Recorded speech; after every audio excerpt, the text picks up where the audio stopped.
many of us have moved much of our banking to the digital world.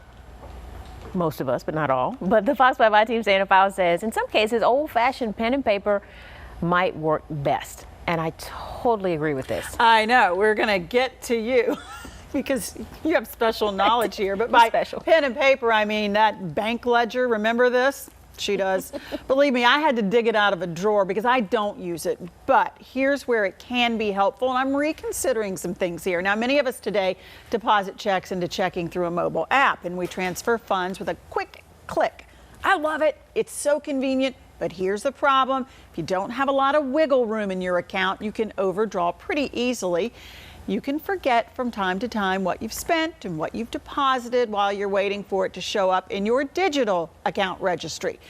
Then you get that $35 overdraft ding. Ouch. But it's more complicated than that if you look at the complaints that roll in to the Consumer Financial Protection Bureau. Look at this one right here. The writer complains he was charged $320 in overdraft fees, even though his account showed he had the money. The bank's response, some of that money was still pending despite his digital ledger showing it was in there. But this makes it even more complicated. Let's say you're pretty good at remembering how you spend your money. Well, a study by the Pew Charitable Trust says that many banks don't actually process your deposits in the order they came in, but rather largest to smallest. They switch them up, and that can trip you up. Let's say you've got $500 in your checking account, and you write 4 checks for $100 a piece, and then you write another one for $1,000.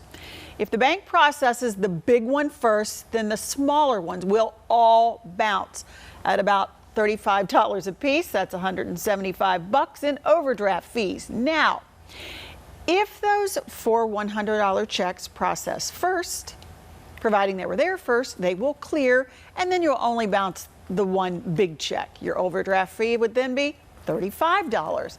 That is a big difference. So if you're a person who keeps a checking account that has little room for mistakes or errors, then it might be a good idea just to keep a banking ledger in your purse, on your desk, in your glove compartment, someplace, because it can save you a lot of money. I know it's old school. I know people don't want to write down things anymore, but when I was not as financially responsible as I am now, that is a habit that I learned. Right. Know where your money is going. I still keep ledgers.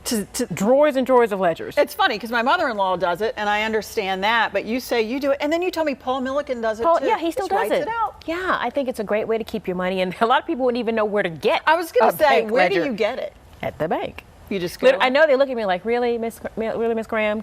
But yes, and give me a bunch of them because I'm going to use them. They usually give me 3 or 4. I need 10. They're not getting $35 a pop out of you. No, but they also can come to you in your mail as well if you still have checks. I do get 1 box of checks, maybe 2 times a year, because occasionally some folks still only take a check.